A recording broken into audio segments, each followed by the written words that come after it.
Hello, everyone. Welcome back to our virtual Mishnah Berurah share. We are picking up on, we're in Mishnah Berurah Chelik Hey. We're starting on the bottom of Nun Tes Amud Aleph. We're in Siman Taf Samach, and we are beginning with Sif Vav. So it's on the bottom line of the Mechaber in Siman Taf Samach.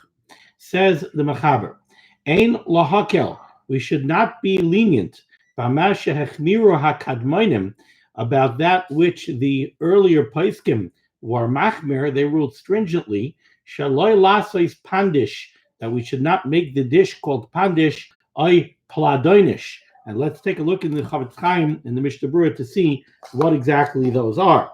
Says the Chavetz Chaim on the bottom line in Ois Katan Yud Ches, pandish. What are these two things, pandish and pladonish? Says the Chavetz Chaim, heim isois matzos, these are loaves of matzah, memula'os bebasar oy begvina, that are filled somehow either with meat or with cheese. Now, what's the problem with doing this? So you're taking some kind of matzah, and somehow this is easier to imagine if we think about a Sephardi matzah, something that's more like a lafa. So I guess you're creating sort of a wrap, but not after it's baked. Over here, we're speaking about you're baking them together. You're baking the matzah together with this filling. Let me just adjust that camera a little bit.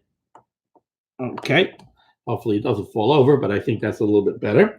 Okay. So you have this loaf that you're baking together with the meat or the cheese inside. What's the problem? Says the Mishnah Berurah on the bottom line, because during the baking, you're going to have moisture that's going to leach out from the meat or from the cheese. You have fats, you have oils that will exude from the meat or from the cheese. And remember, this is happening while you're baking the matzah, right? And now you have unbaked dough, and you have these liquids, this moisture from the meat or from the cheese that's going to combine and get mixed into the unbaked dough. And that's a problem, continues the Mishnah Berurah Nun Tes Amud Beis. It's going to wet the dough. Now, the Chavetz Chaim is pointing out over here two different problems. The first problem, he says over here, is that this moisture is going to hinder the baking process. When you add moisture, that's going to draw away heat. Everything that we do, we try to make the baking process go faster, faster, faster, faster. We want this dough baked so there can be no chance of chimutz. But now, because this moisture is going to come out of the meat or come out of the cheese, and it's going to wet the dough, it's now going to take longer for the dough to bake. It's going to retard the baking process. That's one problem. Another problem, says the Chavetz Chaim, this moisture that comes out of the meat or the cheese, these fats and oils, dina kemei peros. That moisture has the din of mei peros, of fruit juices. We're going to see later on that if you knead a dough with water and you add in fruit juices, the possibility exists that the combination of the mei peros or of the fruit juice, or in this case, the oils and the fats from the meat and the cheese, when they combine with the water that you use to knead the dough, and now they mix into this lisha during the baking process, that is not only going to speed up the chimutz process, it may cause the dough to become chametz miyad, immediately. Like we're going to see later on when we discuss making matzah with fruit juices. If you want to make matzah with apple juice, or you want to make matzah with eggs, egg matzah. We're going to see later in Taf Samach Beis Sif Beis that there are those opinions who say that when you mix fruit juices with water, it could cause chimutz miyad. V'im kain, and based on this, yesh lachish, we need to be concerned. Shema kishayatza halecha l'saycha isa. Maybe when the moisture of the meat or the cheese combines with this dough, nischamtza miyad, the dough is going to become chametz immediately. before the heat of the fire has the ability to go ahead and bake the dough. Even in the case of b'diavad, where you already baked the matzah, you forgot, and you decided to make a nice appetizer for Yom Tov. So instead of making some kind of a meat knish, you decide I'm going to do it with matzah dough. So you made a matzah dough and you filled it with meat or you filled it with cheese, and now you stick it in the oven and now you baked it. And now b'diavad, later on, somebody says, hey, you're not allowed to do that. Even b'diavad, yesh le'asar hamatzah. The Chavetz Chaim brings down from the Magen Avraham, the Eliyah Rabbah, the Pri Chadash, that even b'diavad, this is also. So again, just to wrap up what the two potential problems here are. On the one hand, we're concerned that the baking is going to be hindered by the presence of these liquids. These liquids are going to slow down the baking process. And with matzah, we never want to slow down the baking process. We want the raw dough to bake as quickly as possible so that there should not be a chance for it to become chametz. These liquids will hinder the baking process and slow it down. That's problem number one. Problem number two, how do we look at these liquids? How do we look at this oil and fat that's coming out of the meat, exuding from the meat into the dough, from the meat or from the cheese? Says the Chavetz Chaim, perhaps it has a din of mei peros. And if it has a din of mei peros, we have this concept, we have this opinion later on that when mei peros combines with water and gets mixed into a dough, it could be machmitz miyad. So you take this raw dough that was kneaded with water, but now you put it into the oven, and now the fats from the meat or the cheese combine with the dough. Now you have mei peros, and water, and that could cause this dough to become chametz miyad, to become chametz immediately. Okay, now we go to the top of Nun Testament Beis. We continue in the Mechaber, Sif Zayin, the final Sif in Siman Tav Samch. Ein litain beitzim shleimim b'matzah sheteyofe imohim. You should not put whole eggs together with the matzah dough and to bake them together. So I don't know if this means that you're taking a matzah dough and you're wrapping a whole egg, or you're putting the whole egg on top of the matzah dough, but somehow you're doing something to try and bake this whole egg together with the matzah dough. Excuse me. What's the problem here? What's at work? Let's take a look at the Mishnah Berurah, Ois Cotton Yud Tes. Says the Mishnah Berurah, Ein Lite. Says the Chavetz Chaim, Gam Kein Mei Hai Taima. The reason for this Isser in the Mechaber is very similar to the previous Sif, the previous Isser of baking the matzah with the meat or the cheese. Lefi Shahalecha Hayoitzeis Mehem, because the moisture that can come out of the egg, Ma'akeves Afiyasa, is going to hinder the baking of the matzahs and slow down the baking. Says the Chavetz Chaim, Va'afilu beitza mivusheles. How about a cooked egg? Let's say you have a hard-boiled egg. Now, when you look at a hard-boiled egg, you don't see any lecha, you don't see any moisture, any wetness. There's no liquid coming out of a hard-boiled egg. So you might think to take a matzah dough and wrap a hard-boiled egg and put that into the oven, why should that be a problem? There's no lechus, there's no moisture. Says the Chavetz Chaim, no, you cannot do that. Va'afilu beitza mivusheles, even a cooked hard-boiled egg, ein litain. You cannot bake together with the matzah dough. Alpha pisha ein lecha yoytze mimena, even though no moisture is going to exude from that cooked egg. Mikam makayim, nevertheless, it's still problematic. Why?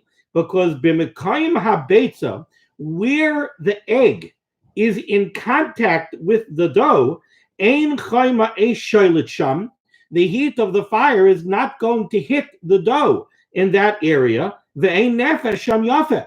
And now over there, the matzah is not going to get baked well.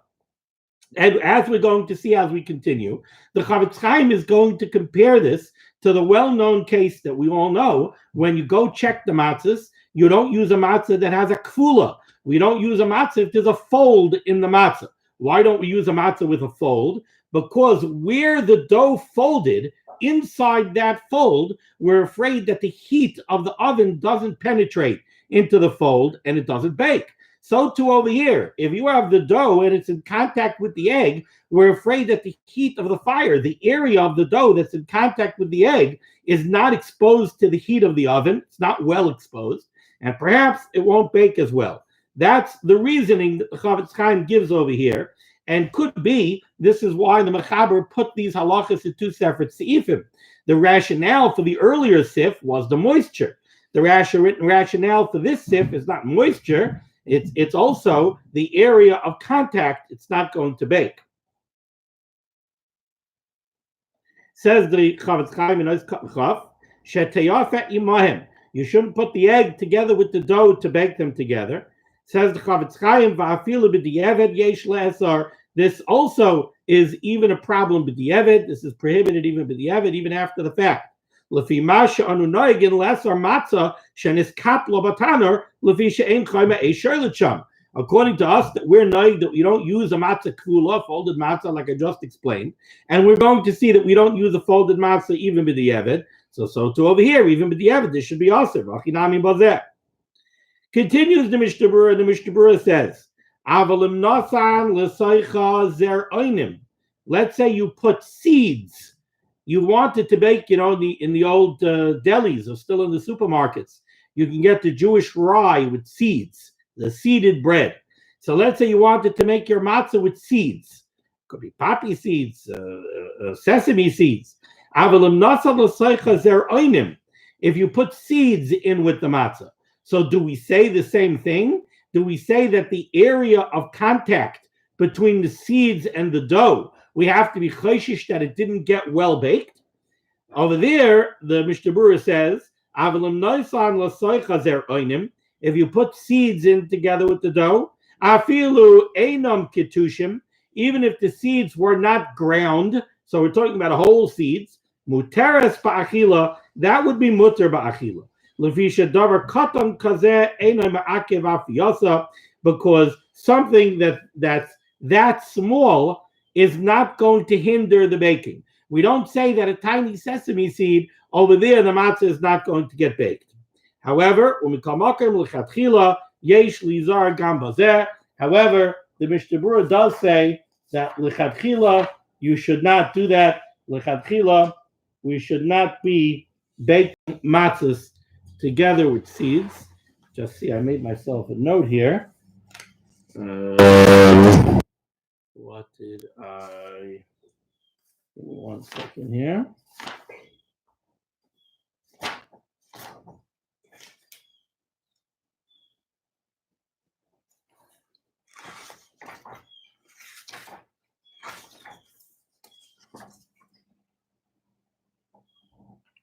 I made myself a note, but I don't see why. Okay, but there is another thing, and that is that we're talking here about seeds. Over here, the Chavetz Chaim mentions zeroinim.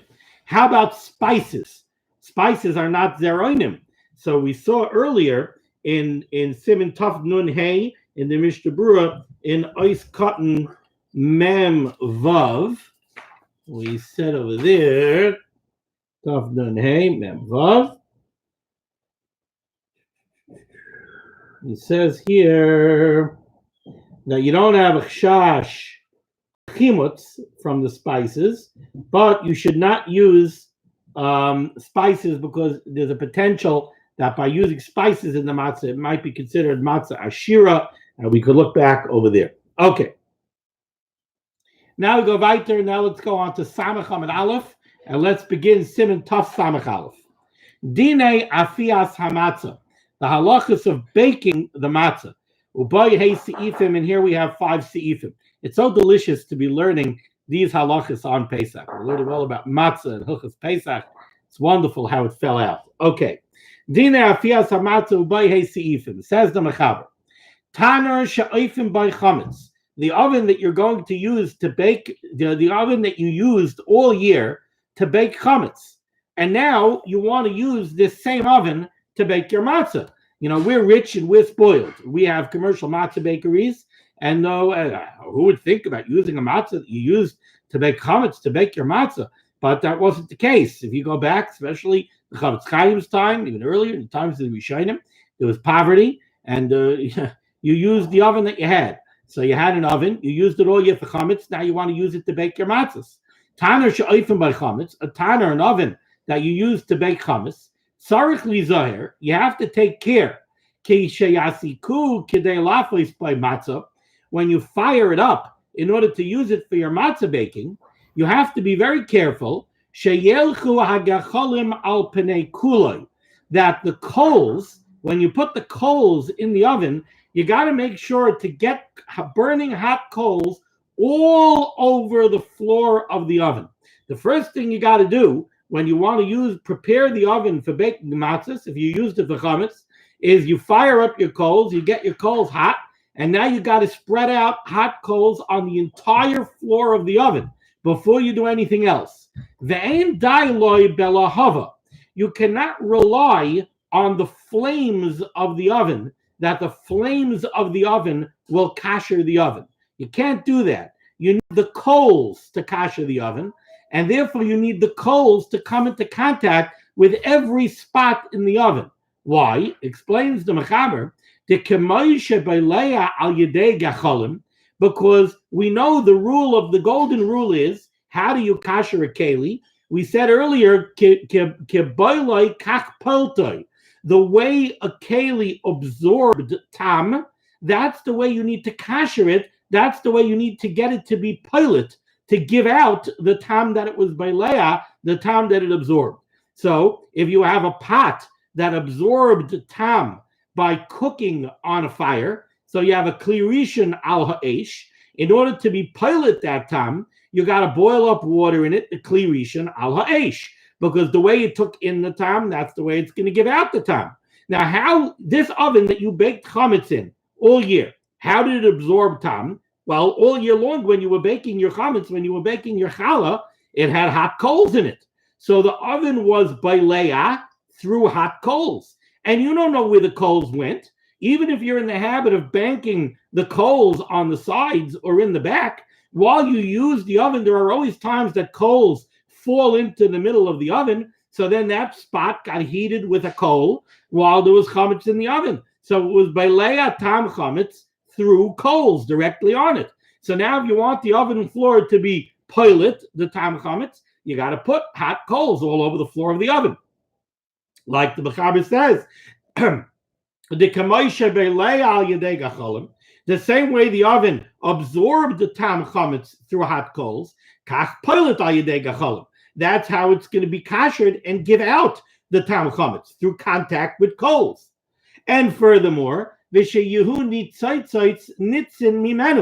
you have to bring the heat of the oven up to the extent where it's sparking, where it's so hot that when you knock it, it shoots out sparks. Helkach, therefore,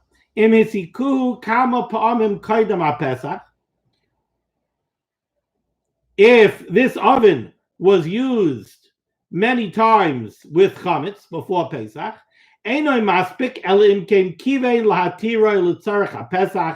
only way you could be mater this oven to use it for matzah is if you prepare the oven with intent of preparing it for Pesach, to make sure that you put coals all over.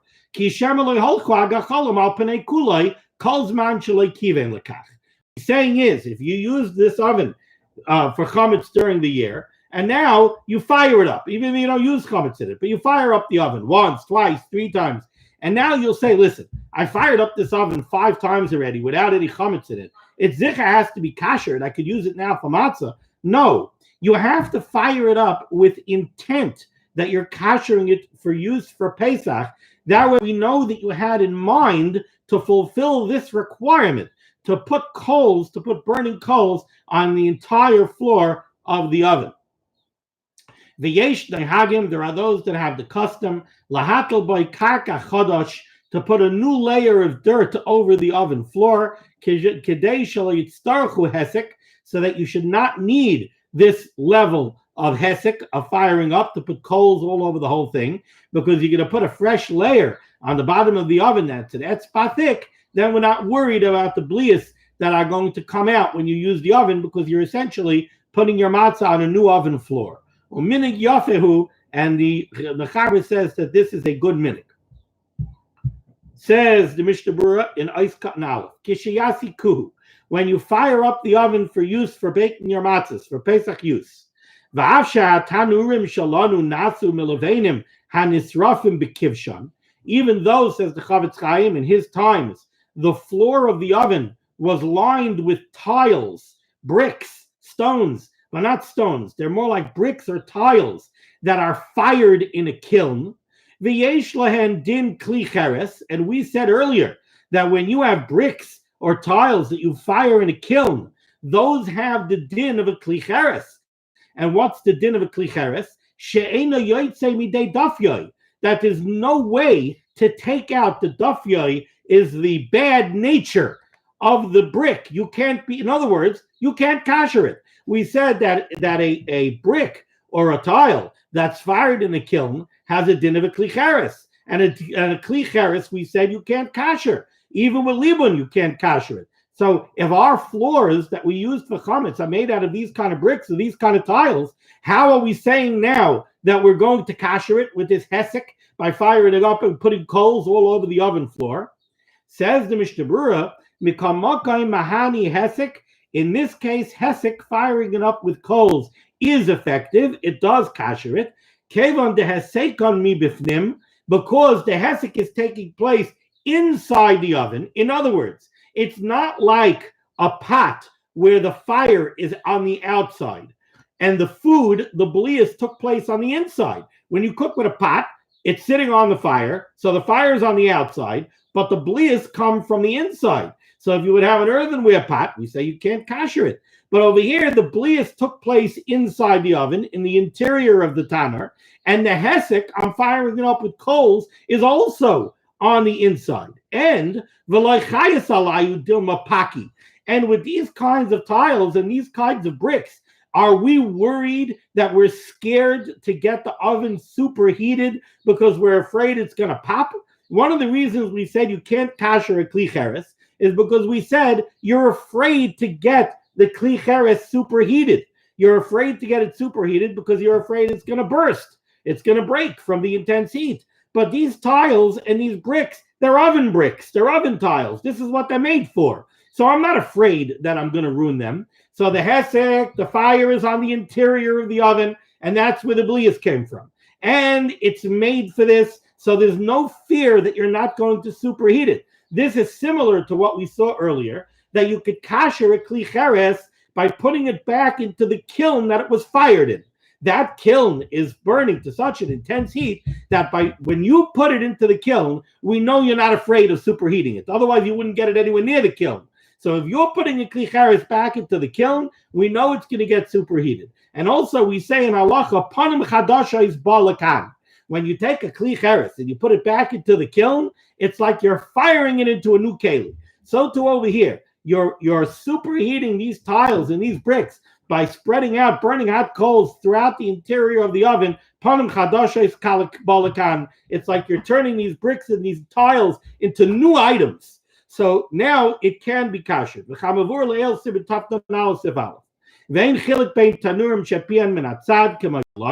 Chavetz Chaim points out that in the context of these halachas, it doesn't matter if the tanner has the opening on the side, like we have, or it's a small oven that has an opening on the top. You have to make sure that you put burning hot coals throughout the oven. And this hesek, when you fire it up like this, that's enough to kasher the oven, and now you can bake matzah in it. If you're mesupik when you did this, whether or not the coals went over the entire interior of the oven, then we would prohibit even b'di'evet any matzahs that you baked. However, that's only true if you use this oven for chametz within the last 24 hours. If you did not use the oven for chametz within the previous 24 hours, then b'di'evet we would be mater matzahs that you baked in this oven, even though coals did not go, even though you're mesupik whether or not coals went over the entire interior of the oven, because since it's more than 24 hours, any tam chametz is nice tam l'gam, and it's before Yom Tov, so we would be matter. Achim esikoi kama pa'amim. Actually, kiven la'atira l'tzarech Pesach mutter b'di'evet. There is a case where the matzahs would be mutter b'di'evet, and that is if you fired up this oven many times without chametz in it, but you never did it l'shem kashering it for Pesach, b'di'evet we would be matter matzahs baked in it. The v'kama pa'amim talin and shemestama husakalatana. Because if you did it many times, so we'll say the first time you did it, the coals went here. The second time you did it, the coals went there. The third time they went there. Mistama, you got the whole of it. But that's a b'di'evet. Ice cut and gimel. The Mechaber said some people have the meaning to put down kaka chadash ka'avi etzpa, the size of a finger's width of new dirt on the bottom of the oven. As far as the tam chametz that might be absorbed in the roof, the ceiling of the oven, and the walls. That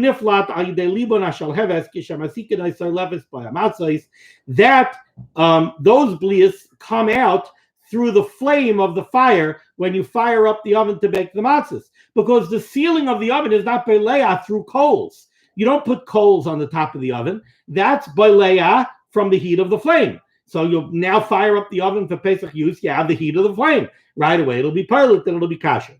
In the case of a kira, which is another type of oven, you have to put coals throughout the interior of the oven. Or you got to put a new layer of plaster on the floor. And as high up as the pots go, where the pots may come into contact with the walls. The small earthenware compartments that we said are built off the side walls of the oven. We spoke about this earlier. You have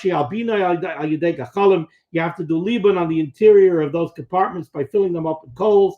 Or you have to line the whole thing with a new layer of plaster. We saw this earlier as well. The Beis Meir is mekel and says you don't have to put a new layer of plaster on the ceiling of this compartment. And as far as the side walls of these compartments, it's enough to put on a new layer of plaster the height of a tefach. Okay, we're going to stop over here. The next Mishnah Berurah goes on the words of the Ramah. So we're going to stop over here on the bottom line of Samach Hamad Aleph by the Haggah, by the words of the Ramah. Thank you so much for joining me for this Torah learning. The schus of Torah limud should stand every Gans Klal Yisrael in good stead. The Rebbeinu Shalom should be Megan on Gans Klal Yisrael. Should give Yeshuas and refuahs to those who need it.